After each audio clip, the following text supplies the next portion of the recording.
성경 말씀 구약 성경 잠언 24장 잠언 4장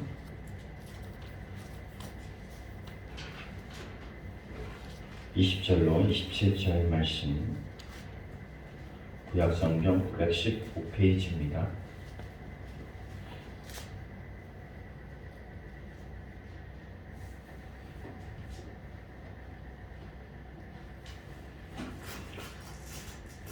잠언서 4장 20절로 27절 말씀 저와 여러분이 한 목소리로 우리가 함께 읽도록 하겠습니다. 같이 읽습니다. 내 아들아 내 말에 주의하며 내가 말하는 것에 귀를 기울이라. 그것을 내 눈에서 떠나지 말게 하며 내 마음속에 지키라. 그것은 얻는 자에게 생명이 되며 그의 온 육체에 건강이 됨이니라. 모든 지킬 만한 것 중에 더욱 내 마음을 지키라. 생명의 근원이 이에서 남이니라. 구부러진 말을 내 입에서 버리며 비틀어진 말을 내 입술에서 멀리하라.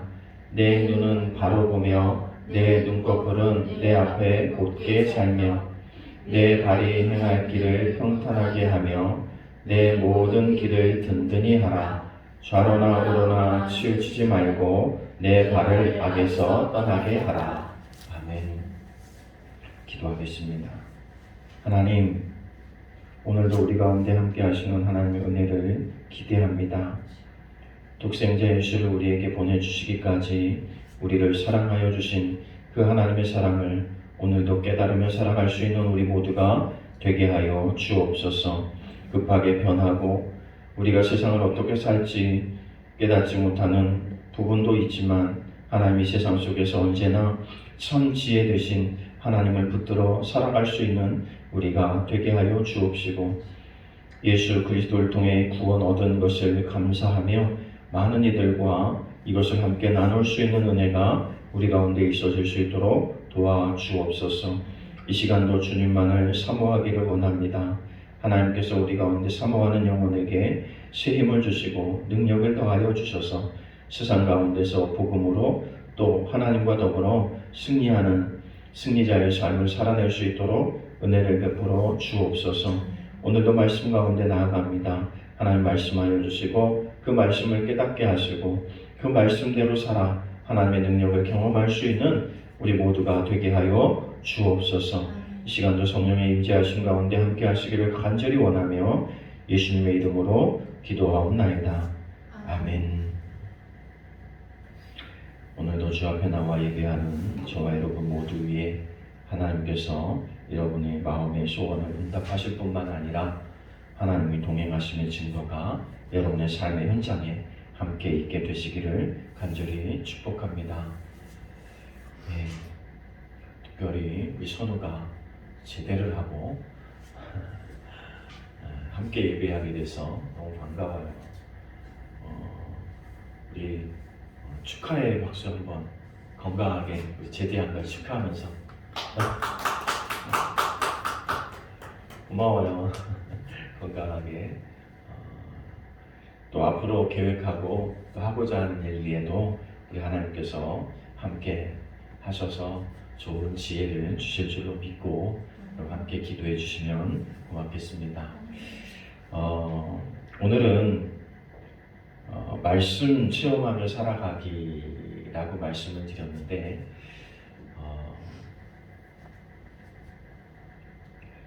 어떻게 우리가 이 땅에 살면서 말씀을 체험해낼 수 있을까? 말씀은 말씀인데 그렇죠? 그 말씀이 우리 안에 나타나야 되잖아요. 증거로 나타나야 되고 내가 말씀대로 살았을 때 뭔가 나타나고 뭔가 변화가 있어야 되잖아요. 그렇죠? 그런 의미에서 우리가 말씀을 어떻게 살아낼 수 있을까 한번 생각해 보려고 해요.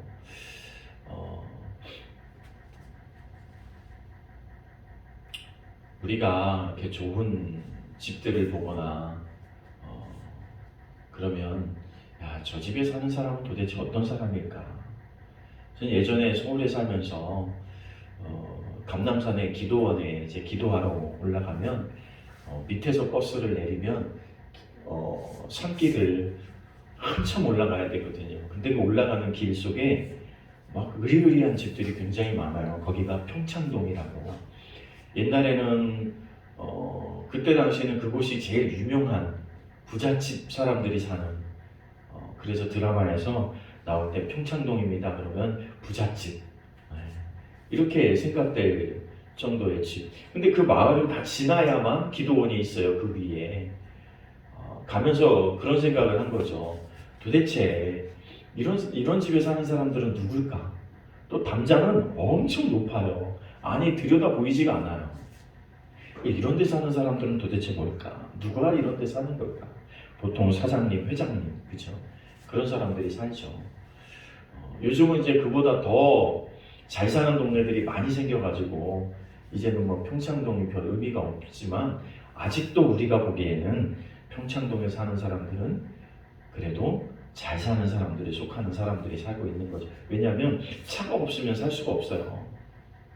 그렇죠? 차가 없으면 오르내린다고 하는 게 굉장히 힘들어요. 우리는 기도원 가는 기분으로 올라가니까 기도하러 가니까 골고다 언덕길을 걸어가는 기분으로 골목길을 걸어서 올라가면 되지만 대부분의 사람들은 참 살기 어려워요. 근데 어려운 데다 그 큰 집을 져놓고 담장은 굉장히 높이 쌓아놓고 들여다보지도 못하게 그리고는 거기다가 CCTV 그때 당시에는 여러분 CCTV 있는 집도 별로 없었잖아요. 그런데 그런 거 다 시설해놓고 제가 한번 그 집 중에 한번 들어가 본 적이 있어요. 제가 학교를 졸업하고 처음 취직한 직장이 도난 경보 시스템을 설치하는 회사였어요. 그때 당시에는 세콤이라는 회사였는데 지금은 S1이라는 회사로 바뀌었죠. 그 회사 취직을 한 덕분에 이제 그 집을 한번 들어가 볼 기회가 있었죠. 그거 설치하러 들어간 거예요. 그런데 그 담장이 높은데도 불구하고 그 높은 담장 위에 또 이런 시설이 있음에도 불구하고 집안에다가 또 시설을 해야 되고 또 비싼 물건 앞에는 물건을 들면 이거 있잖아요. 경보가 울리는 그런 것까지 설치하며 살아야 되는데 속으로 그런 생각을 했어요. 참 살기 어렵다. 이렇게까지 살아야 되나? 가족들이 드나든데 현관문 비밀번호 우리는 뭐 바깥문이나 비밀번호 누르지 안에 현관문 비밀번호 누르고 막 이러지 않잖아요. 근데 더 나가서는요 어떤 특별한 방은요 그 방에 들어가려도 비밀번호를 누르고 가족도 마음대로 못 들어가는 방이 또 있는 거예요. 그러면서 생각한 게 이렇게까지 살아야 될까? 이렇게 갇힌 기분으로 통제를 받으며 살면 행복할까? 이런 생각이 들었어요. 오히려 더 불편하잖아요. 우리 같으면 그냥 동네 사람 지나다니는 거 다 보이는 동네에 살고 옆 사람 다 지나다니고 옆방에 있는 사람들 다 지나가는 데 사는데 우리가 훨씬 편하게 사는 것 같아요. 도둑 맞을 걱정 안 해. 그죠? 뭐 있어야 도둑이 들어도 뭐 가져갈 게 있어야 도둑이 들죠. 우리 마음만큼은 우리가 훨씬 편한 것 같아. 자기들이 드나들면서도 그거 잠그고 뭐하고 이게 뭐 카드로 꽂고 이게 굉장히 불편할 텐데 그렇게 불편하게 살면서도 살더라고요. 게다가 여러분 가족 간의 사이라도 좋으면 좋지만 여러분 있는 사람들이요 사이가 좋기가 참 어려워요. 그렇잖아요. 부모 재산 나중에 어떻게 될까 이런 거나 고민하고 살죠. 우리 드라마에서 보는 일들이 그대로 일어나는 현장들이었어요. 사실은. 그것도 모자라서 뭐 하는 줄 아세요? 그 불독같이 뭐 사냥개처럼 막 큰 개를 마당에 여러분 이렇게 2마리씩 3마리씩 키워요. 동물을 좋아해서 사랑해서 키우는 게 아니고 경비견으로 키우는 거예요. 참. 여러분 우리가 비록 큰 집은 없지만 높은 담장의 집은 없지만 사실 오늘 우리가 살아가고 있는 것이 훨씬 편하고 행복하게 살 수 있다는 것이 뭐 때문일까요? 그 사람들은 늘 불안한 거예요. 불안하니까 하나 더 하고 하나 더 하고 하나 더 하고 나중에는 뭐 부족한 게 있다고 추가로 더 하라고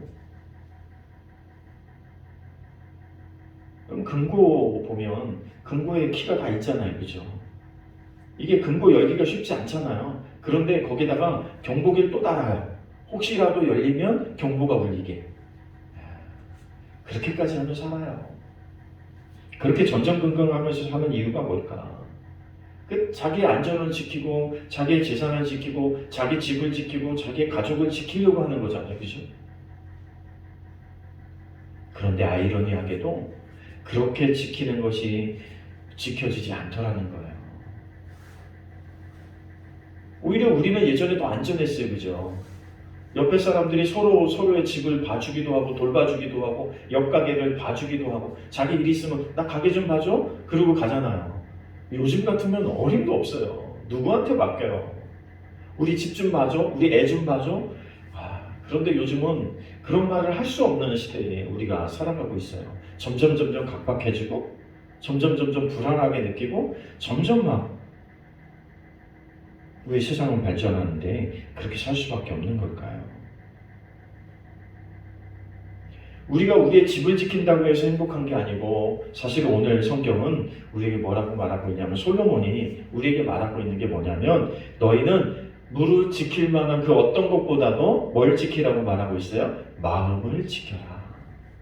마음을 지켜야 행복할 수도 있고 마음을 지켜야 생명을 얻을 수도 있고 마음을 지켜야 우리가 이 땅에서 평안을 얻으며 살 수 있다는 거예요. 솔로몬은 훌륭한 지혜의 왕이죠. 우리가 너무나 잘 알고 있는 지혜로서 명성을 떨친 왕이죠. 그는 부귀 영화를 다 누려봤어요. 그런데 말년에 자기 마음 하나를 지키지 못해서 죄를 범하게 되고 하나님 앞에 회개하게 되고 이 죄의 올무에 그냥 휩싸여가지고 말년이 별로 좋지 않았어요. 그래서 오늘 본문의 솔로몬의 말은 더 영향력이 있는 거예요. 아들아, 내가 너에게 부탁하는데 다른 어떤 것보다도 내 마음을 지켰으면 좋겠어. 여러분, 우리가 이 땅을 살면서 오늘도 하나님께서 우리에게 늘 하고 있는 음성이 그거인 것 같아요. 우리가 지난주에 무엇을 지킬 것인가에 대한 이야기를 나눴잖아요. 오늘은 그 후속편 같아요. 구체적으로 우리가 무엇을 지켜야 내 마음을 지킬 수 있고 내가 그것을 지켜냄으로 하나님의 말씀을 체험해낼 수 있을까?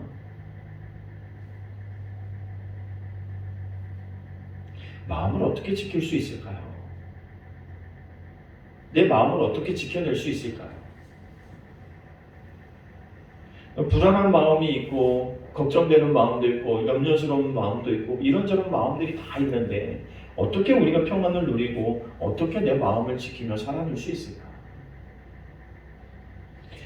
그 마음을 지키는 첫 번째로 우리에게 이것을 말하고 있어요. 내 입술을 지키라고 말하고 있어요. 마음을 지키라고 하면서 첫 번째로 말하고 있는 것이 내 입에 대해서 이야기하고 있어요. 구부러진 것을 버리고 삐뚤어진 것을 내 입에서 멀리하고. 입이 삐뚤어졌다는 건 뭐예요? 우리 이런 말 있죠. 입은 삐뚤어졌어도 말은 뭐 하라고요? 바로 하라고요.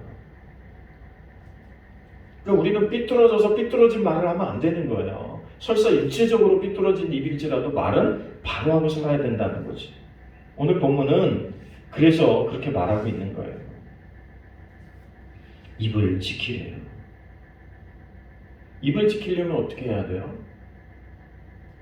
야고보서 3장 2절에는 보니까 말의 실수를 줄이래요. 말의 실수가 없으면 온전한 자다. 말의 실수만 없어도 그를 뭐라고 인정한다는 거예요? 온전한 자로 인정한다는 거예요. 그러니까 참 어렵죠. 말 실수. 근데 여러분, 말은 많이 하면 실수하게 돼 있더라고요. 말은 많이 하면 실수가 따라요. 실수를 줄이는 방법 중에 하나는 뭐예요? 말을 적게 하는 거예요. 그래서 좋은 리더는 어떤 리더가 좋은 리더냐면 말을 적게 하는 리더가 좋은 리더예요. 상대방의 말을 잘 들어주는, 그리고 그 모든 말을 들어주고 나서 자기가 한마디쯤 이렇게 툭 던져줄 수 있는 그런 사람이 좋은 리더예요. 근데 오늘날은 어떤 사람들이 많아요? 말을 많이 하는 사람들이 많아요. 어떤 사람들은 없어요? 들어주는 사람이 없어요. 그래서 우리가 상담 가면 제일 하는 말이 뭐예요? 내가 샥큰 얘기하는 거예요. 그죠? 상담사는 내 얘기 다 들어주니까. 여러분, 돈 내고 가서 내 얘기해요. 그죠? 돈도 여러분 좋은 상담사한테 가면 돈도 저렴하지도 않아요. 굉장히 비쌉니다. 그런데 내 말만 하고 오는데 그 비싼 돈을 내는 거예요.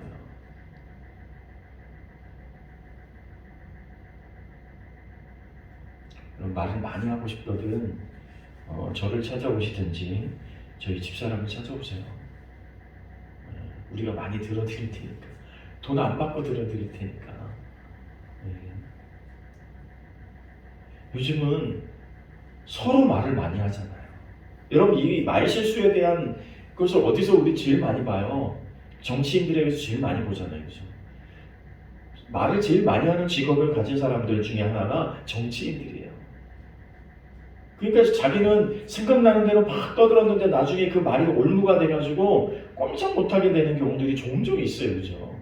그러면서 그 해명하려고 그건 그때 그 뜻이 아니었고 뭐 그 뜻이 아니었거나 말거나 이미 다 들었는데 뭐 어떡할 거예요. 여러분, 믿는 자들도 마찬가지죠. 우리가 예수 믿는 사람 우리도 마찬가지예요. 우리가 말을 많이 하면 실수가 많이 보여요. 그건 뭐 퍼센테이지가 정확하진 않겠지만 말을 많이 하는 것과 말의 실수가 늘어나는 건 비례한다고 볼 수 있어요. 그래서 우리는 되도록이면 말을 적게 하는 사람의 축에 들어가야 돼요. 그래야 뭔가 있어 보여요. 사실은 여러분, 남들이 말하고 있을 때 그걸 잘 듣고 끄떡끄떡하고 있으면 내가 뭔가 있어 보인다니까요. 야, 저 사람 뭔가 내공이 있는 사람 같아. 그리고 나서 마지막에 정리하면서 한마디쯤 딱 던지면 역시 뭔가 내공이 있었어, 이렇게 받아들이는 거예요. 나는 별거 아닌데 상대는 나를 함부로 할 수 없게 되는 효과도 가지고 오게 돼요. 그래서 뭐 이런 말도 있죠. 10번 생각하고 한 번 말하라, 뭐 이런 것도 있어요. 그죠? 그리고 뭐 몇 가지의 문을 지나고 난 다음에 그 말을 내뱉어라, 뭐 이런 교훈들도 굉장히 많습니다. 되도록이면 우리가 말의 홍수 속에 살고 있는 이 시대 속에서 우리가 할 수 있다면 말을 줄이는 연습도 때로는 필요한 것 같습니다. 특별히 필요 없는 말은 굳이 안 해도 되겠죠. 그러면서 뭐라고 말해요? 에베소서 4장 29절에는 가면 더러운 말은 입 밖에도 내지 말라. 여러분, 더러운 말을, 지저분한 말, 남을 험담하는 거, 남을 욕하는 거, 뭐 이런 말들이 우리 가운데 일상화되어 있지만 사실은 더 중요한 건 그 말이 나오는 내 마음이 이미 그렇다고 하는 거예요. 내가 말하는 것을 보면 내 마음이 보이는 거예요. 내가 사용하는 언어가 바로 내 마음이에요. 그 마음을 표출하고 있는 거예요. 그러니까 더러운 말을 하지 말라 말하는 건 뭐냐면 네 마음부터 뭐 하라는 거예요? 깨끗하게 하라는 거죠. 그런데 여러분, 내 마음속에 설사 나쁜 마음이 있고 나쁜 생각이 있고 뭐 더러운 말들이 생각나더라도 내가 이것을 절제할 수 있다면 내 마음이 깨끗해지고 정결해지는 것을 경험할 수 있다는 거예요. 그래서 성경은 우리에게 말하는 거예요. 되도록이면 더러운 말, 나쁜 말들은 되도록이면 하지 마라. 그걸 참아내라. 참아내면 내 마음도 정화되는 때가, 정화되는 것을 경험할 수 있다는 거죠.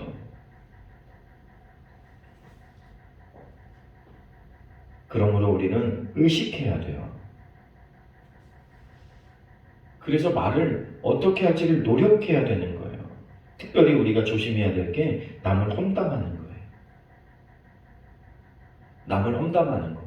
나에 대해서 험담하는 건 차라리 괜찮아요. 난 이런 부분이 좀 부족해. 그러면 사람들이 뭐라고 받아들여요? 저 사람은 겸손하구나, 이렇게 받아들여요. 근데 남을 험담하면 어떻게 되냐면 내가 교만한 거죠. 유대인의 격언에 이런 말이 있어요. 남을 험담하는 것은 살인하는 것보다 위험하다. 그래서 예수님 뭐라고 그랬어요? 예수님 이 땅에 오셔서 하신 말씀이 있죠. 형제를 미워하는 자는 뭐 하는 자라고요? 살인하는 자라고요. 그러니까 예수님이 하신 말씀이 그냥 어느 날 툭 튀어나온 말씀이 아닌 거죠. 유대인의 격언에 이런 일들이 흐르고 있는 거예요. 그러니까 예수님께서 그런 것을 가르친 거죠. 남의 말을 험담하는 것은 살인하는 것보다 위험하다. 살인은 한 사람밖에 죽이지 않지만 험담은 반드시 세 사람을 죽인다.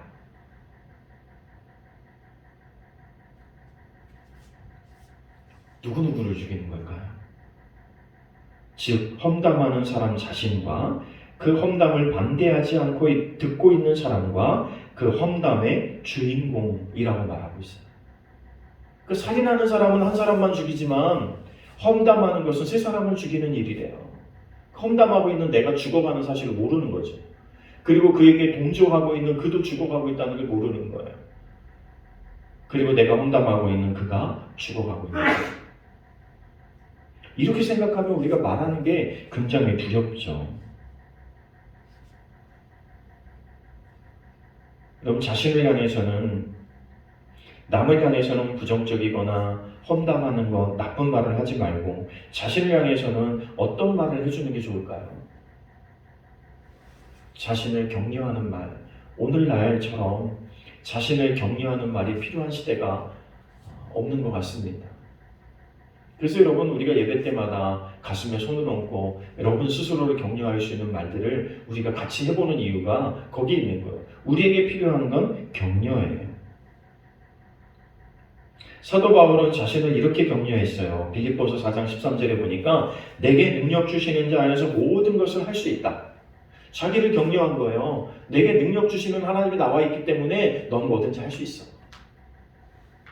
여러분 우리 말이 우리가 우리 스스로를 이렇게 격려하며 살아야 된다는 거예요.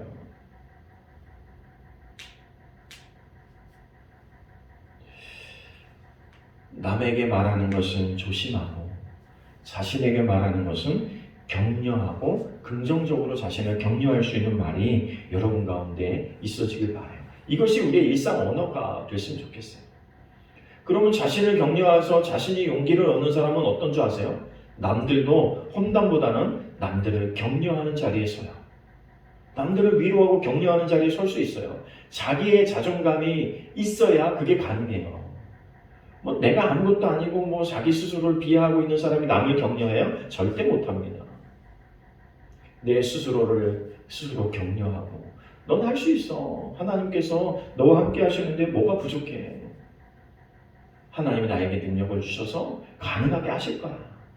스스로를 격려하면서 다른 사람에게도 나와 함께 하신 하나님이 너와 함께 하기도 바란다. 이게 굉장한 격려 아니에요. 그죠?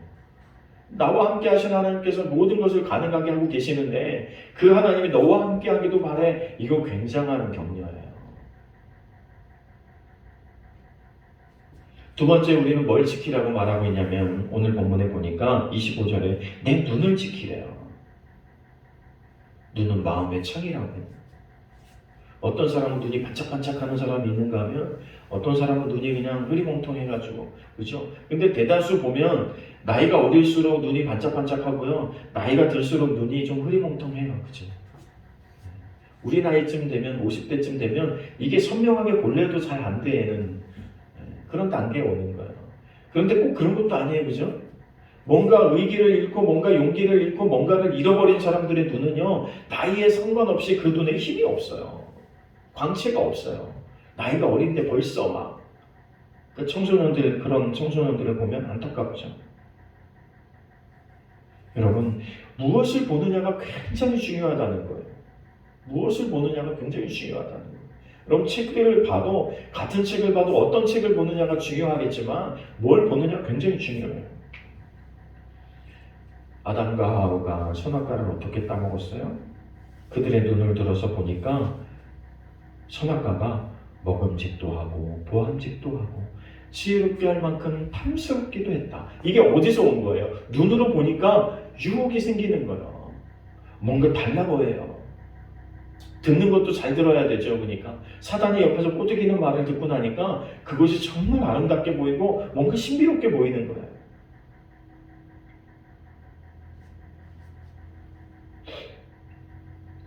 결과는 어떻게 됐어요? 그 유혹을 이기지 못하고 결국 다 먹어버린 거예요. 그러니까 이게 우리가 보면 자꾸 유혹을 받는 거예요. 그죠? 그럴 때 우리는 되도록이면 어떻게 하면 좋아요? 유혹이 될 만한 것은 거부하거나 눈을 닫거나 피하거나 안 보는 게 좋잖아요. 안 보면 잊어지는데 계속 보고 있으면서 이기려고 그래요. 근데 유혹거리를 계속 보면서 이기려고 하니까 이게 잘 안 되는 거예요.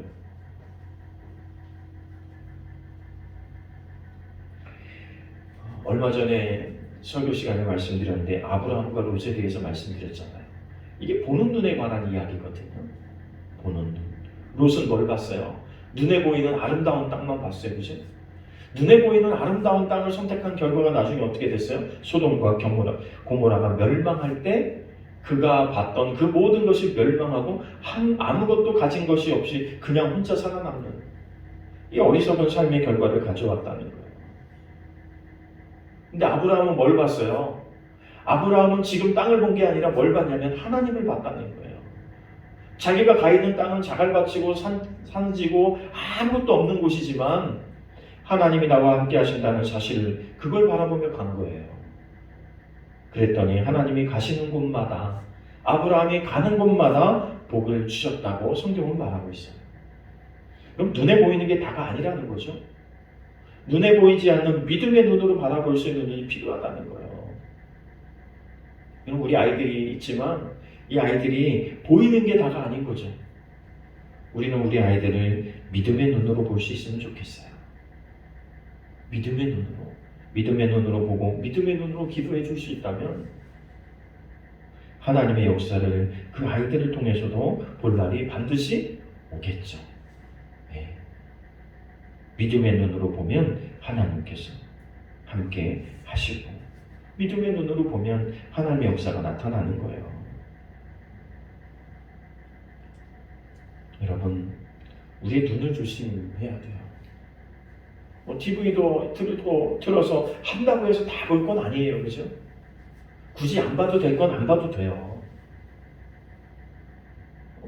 요즘은 오락프로 하면서도 별의별 게 다 나오잖아요. 오락이라고 생각해서 보는 것도 재미있을 수도 있지만 굳이 오락이라도 내가 안 볼 수 있으면 안 보면 좋겠어요.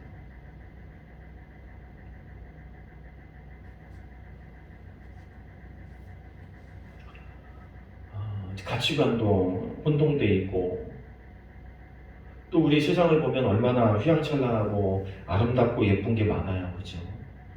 근데 그 모든 것이 사실은 유한한 것, 곧 끝날 것이라는 것을 우리는 생각해야 돼요. 내가 그것을 쫓아서 열심히 달리다 보면 그것이 끝날 때 세상은 뭐라고 말하고 있냐면 성경은 뭐라고 말하냐면 그 모든 것이 끝날 때 너희도 함께 멸망할 거라고 성경은 경고하고 있는 거예요. 그러니까 우리는 보이는 그것보다도 보이지 않는 하나님에 대한 생각이 더 중요해요. 그래서 믿음의 눈이 필요하고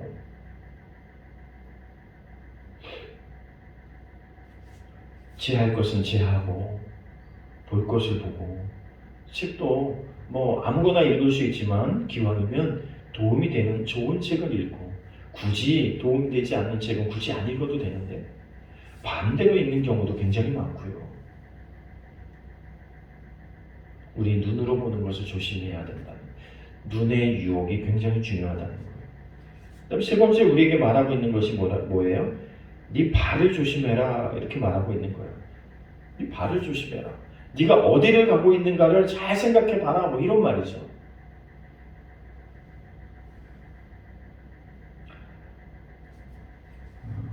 삼손은 나귀 턱뼈 하나로 블레셋 군사 3,000명을 죽이는 장사였어요. 힘이 셌죠.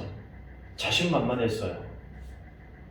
누가 덤벼도 내가 질 거라는 생각은 전혀 하지 않았잖아요. 그죠? 그 자신감을 가지고 블레셋 땅을 이곳저곳 돌아다녀요.